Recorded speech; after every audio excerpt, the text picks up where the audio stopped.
नमस्कार, मी भीमराव कडाळे पाटील. आपण बघताय BKP 24 मराठी. आज आपण नवीन असा विषय घेऊन आलोय, म्हणजे रहमान डकेत हा चित्रपट खरंच प्रेक्षकांच्या पसंतीला उतरलेला आहे. बॉक्स ऑफिस वरती त्यांनी करोडोंचा गल्ला केलेला आहे.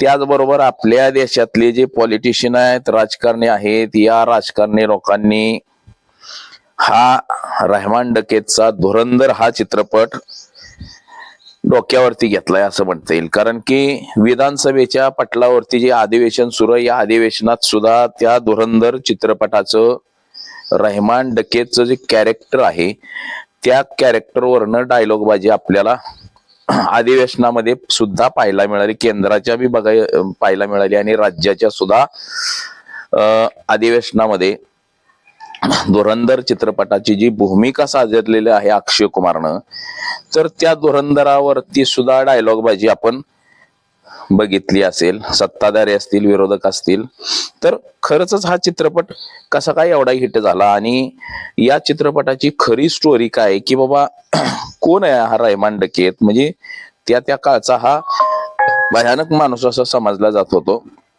आणि त्याचं कॅरेक्टर हे अक्षय कुमारनं खरंच कशा पद्धतीनं उतरलेलं, एक हिरो खलनायकाच्या भूमिकेमध्ये उतरल्यानंतर त्याचे सक्सेस असे सलग दुसरा चित्रपट आहे. तर त्याच विषयाची आज आपण चर्चा करणार आहोत. तर आपण सर्वप्रथम चॅनल सबस्क्राईब केला नसेल तर चॅनल सबस्क्राईब करावा ही सर्वांना विनंती.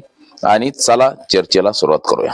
चित्रपट सहजासहजी येत नाहीत, म्हणजे आता सध्या साऊथ फिल्म सिटी हाही जोरात आहे आणि बॉलिवूड मधले चित्रपट जे आहेत हे कुठेतरी शांत झालेले आहेत. आपल्याला चित्रपटच बॉलिवूडचं दिसत नाही, जसं की सलमान खान असेल, अक्षय कुमार असेल, अक्षय खन्ना, शाहरुख खान असे आघाडीचे जे कलाकार आहेत, या कलाकारांनी कुठंतरी चित्रपट बनवणंच बंद केलं की काय असं झालेलं आहे.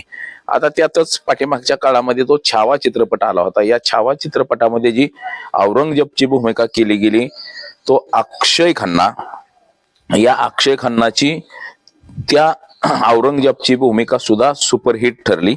आणि त्यानंतर आता हा त्याचा दुसरा सुपरहिट सिनेमा ठरलेला आहे अक्षय कुमारचा. म्हणजे जसे की तो कलाकार म्हणून चित्रपट सृष्टीमध्ये आला, हिरो म्हणून आला, परंतु हिरो म्हणून त्याचा एकही चित्रपट गाजलेला नाही. सगळे चित्रपट हे फ्लॉप गेले. आणि कुठंतरी गुन्हेगारी पार्श्वभूमी, म्हणजे गुन्हेगारीची भूमिका करणं हे त्याच्यासाठी कुठंतरी योग्य ठरतंय की काय. छावा चित्रपटानंतर हा धुरंधर हा दुसरा सिनेमा आहे. छावा चित्रपट सुद्धा सुपरहिट झाला आणि हा धुरंधर चित्रपट सुद्धा हा लोकप्रेक्षकांनी अक्षरशः डोक्यावरती घेतलाय. नुसता डोक्यावरतीच नाही, तर केंद्राचं जे हिवाळी अधिवेशन सुरू आहे, राज्याचं हिवाळी अधिवेशन सुरू आहे, या हिवाळी अधिवेशनात सुद्धा त्या धुरंधर चित्रपटाची भुरळ काहीशी महाराष्ट्र राज्याच्या मंत्रिमंडळातल्या मंत्र्यांना सुद्धा पडली. कारण की जे रहमान डकेत याचे जे डायलॉग आहेत, त्या चित्रपटातलं जे खलनायकाचं जे पात्र आहे, या खलनायकाच्या पात्रा बाबतचे डायलॉग बाजी सुद्धा अधिवेशनामध्ये आपल्याला पाहायला मिळाली. आता हा धुरंधर चित्रपट नेमका अक्षय कुमार आणि त्याच्या सोबत कोणी कोणी काम केलेलं आहे हे सुद्धा आपण पाहणार आहोत. तर हा धुरंधर चित्रपट याच्यामध्ये अक्षय कुमार याची रहमान डकेत, म्हणजे जो पाकिस्तानच्या कराची मधला एक गुन्हेगार होता आणि तो मोठा गुन्हेगार होता, त्या गुन्हेगाराच्या जीवनावरती आधारित ही सगळी स्टोरी आहे. आणि याचा रोल, रहमान डकेत याचा रोल हा अक्षय खन्ना याने केलेला आहे. तर फिल्म या धुरंधर मध्ये रणवीर सिंग हा मुख्य भूमिकेमध्ये आहे, म्हणजे तो हिरोच्या भूमिकेमध्ये आहे. जरी हिरोच्या भूमिकेमध्ये असला तरी या चित्रपटातलं मुख्य किरदार हे रहमान डकेत, म्हणजे जो खलनायकाची भूमिका करणारा माणूस आहे, त्याच्यावरतीच आधारलेला आहे. आणि तो अक्षय खन्ना. अक्षय खन्नानी या चित्रपटामध्ये रहमान डकेत या गुन्हेगाराची जी भूमिका केली गेलेली आहे ही अतिशय आगळी वेगळी, म्हणजे असं त्या भूमिकेला त्यांनी अक्षरशः ती तो सीन करताना, प्रत्येक सीन करताना अगदी जीव ओतून मेहनत करून तो प्रत्येक सीन बनवलेला आहे. आणि त्याच्यामुळं त्या चित्रपटामध्ये धुरंधर म्हणजेच रहमान डकेतची जी भूमिका केलेली आहे त्या अक्षय कुमारनं थोडं सुद्धा त्याच्यामध्ये कसलीही चूक नाही आणि ती भूमिका अक्षरशः प्रेक्षकांनी डोक्यावरती घेतलेली आहे. आता रहमान डकेत हा जो चित्रपट आहे हा स्पाई थ्रिलर असा चित्रपट बनवण्यात आलेला आहे आणि हा रहमान म्हणजे बलोच उर्फ रहमान डकेत हा खौफनाक म्हणजे भयानक असा गुन्हेगार दाखवला गेलेला आहे आणि तो पाकिस्तान मधला आहे.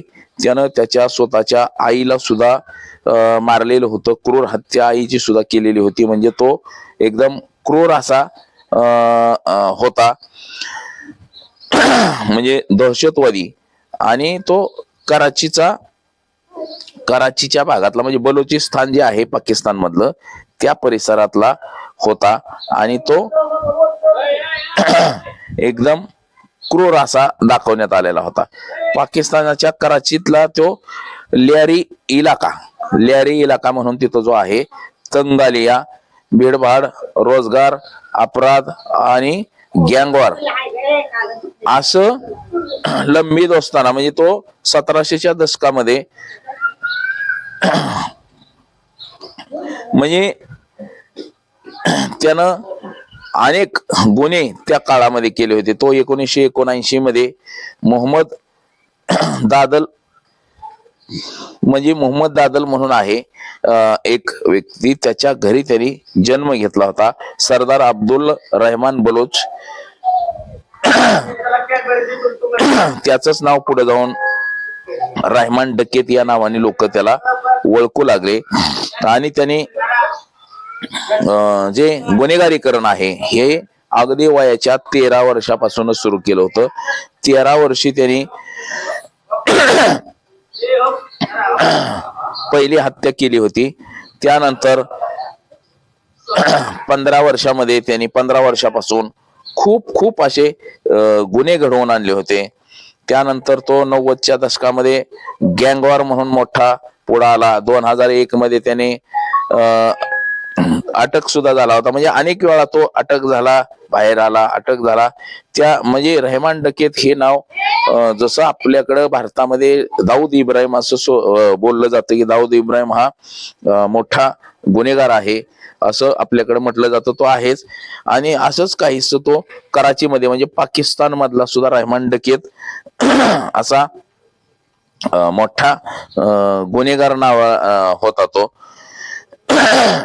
त्यानं स्वतःच्या आईला सुद्धा म्हणजे वयाच्या 15व्या वर्षी त्याने स्वतःच्या आईची सुद्धा हत्या केली होती. असा हा रहमान डकेत हा भयानक होता. त्याचं अनेक राजकारणी लोकांशी सुद्धा चांगले संबंध होते. त्यानंतर तो पाकिस्तान पीपल पार्टी या पक्षामध्ये सुद्धा तो काम करत होता. अब्दुल रहमान बलोच म्हणजे त्याने स्वतःचं नाव सुद्धा ठेवलं होतं नंतरच्या काळामध्ये. म्हणजे त्यानं गुन्हेगारीकरण सोडल्यानंतर तो राजकारणामध्ये सुद्धा आला. म्हणजे राजकारणामध्ये सुद्धा सगळे गुन्हेगार कसं नशीब आजमावत असतात त्याच पद्धतीनं त्यानं सुद्धा आपलं राजकारणामध्ये नशीब आजमावलं होतं. आणि 2009 मध्ये तो कराची पोलिसांच्या चकमकीमध्ये सुद्धा मारला गेलेला आहे. म्हणजे त्याचं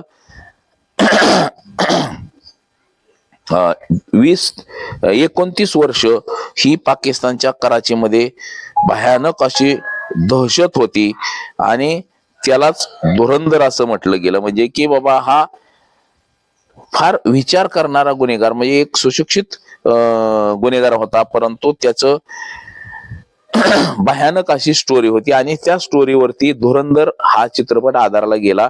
पाकिस्तान मधली ही स्टोरी पाकिस्तानच्या कराची मधली स्टोरी आहे आणि त्याच्यावरतीच हा धुरंधर चित्रपट आधारला गेलेला आहे. म्हणजे धुरंधर चित्रपटामध्ये जे अक्षय खन्ना यांनी खलनायकाची जी भूमिका केलेली आहे त्या रहमान डकेतची ही भूमिका मात्र प्रेक्षकांच्या चांगलीच पसंतीत उतरलेली आहे. कारण की या चित्रपटामधला जो मूळ हिरो आहे, मूळ जे कॅरेक्टर आहे त्या कॅरेक्टरकडे लोक न पाहता म्हणजे त्या कॅरेक्टरचे म्हणजे रणवीर सिंह म्हणून हा मूळ भूमिकेमध्ये आहे, हिरोच्या भूमिकेमध्ये जरी असला, इतर जरी कलाकार असले मोठे, तरी सुद्धा या चित्रपटामध्ये फक्त आणि फक्त या अक्षय खन्नाकडेच बघितलं जातं की कशा पद्धतीने अक्षय खन्नाने भूमिका केलेली आहे. आणि त्याचं जे गाणं जे आहे सध्या, ते गाणं सुद्धा सध्या ट्रेंडिंगला आहे. सगळीकडे लोक त्या गाण्याची चर्चा करतायत. अक्षरशः त्या गाणं प्रत्येकाने आपली रिंगटोन बनवलेली आहे. सगळ्यांच्या मोबाईलवरती सुद्धा त्या गाण्याची चर्चा आहे आणि जोरदार अशी चर्चा, त्याच्या डान्सची सुद्धा ती जोरदार अशी चर्चा सुरू आहे. आणि बॉलिवूडच्या सगळ्याच प्रत्येक हिरोनी त्याचं कौतुक केलेलं आहे की एकेकाळी सगळे चित्रपट फ्लॉप देणारा माणूस आज खलनायकाच्या भूमिकेत मात्र तो सुपरहिट ठरू लागलेला आहे. त्याचा दुसरा चित्रपट हा सुपरहिट ठरलेला आहे खलनायकाच्या भूमिकेमुळं. म्हणजे औरंगजेबाची सुद्धा भूमिका त्याची चांगली गाजलेली होती आणि आता रहमान डकेत ह्या खलनायकाची भूमिका सुद्धा अक्षय खन्नाने अतिशय चांगल्या पद्धतीने केलेली आहे आणि ती तेवढीच गाजलेली सुद्धा आहे आता सध्याच्या कार्यकाळामध्ये. आता प्रत्येक माणसाकडे ट्रेंडिंगला तोच अक्षय खन्नाचं जे गाणं आलेलं आहे, तेच गाणं सध्या चर्चेचा विषय बनून राहिलेला आहे. तर बघा, अक्षय खन्नाचा त्याला हिरोच्या भूमिकेमध्ये जरी त्याला यश नाही आलं, तरी खलनायकाच्या भूमिकेमध्ये मात्र त्याला फार मोठं असं यश आलंय, हेच आपल्याला कुठंतरी दिसतंय. म्हणजे रणवीर, अक्षय खन्ना, करिश्माई, म्हणजे रियो, आदित्य धर, असे अनेक त्याच्यामध्ये कलाकार आहेत. आणि हे जरी सगळे असले तरी सगळ्यापेक्षा रहमान डकेतची जी भूमिका केलेली आहे अक्षय खन्नाने, ही भूमिका खरी तर स्टार ठरलेली आहे. तर अक्षय खन्ना याच्या येणाऱ्या सुद्धा अजून काही चित्रपटांना शुभेच्छाच म्हणाव्या लागतील. तर आज एवढंच. माझा सहकारी कॅमेरामन अनिकेत, मी भीमराव कडाळे पाटील, BKP 24 मराठी, इंदापूर, पुणे.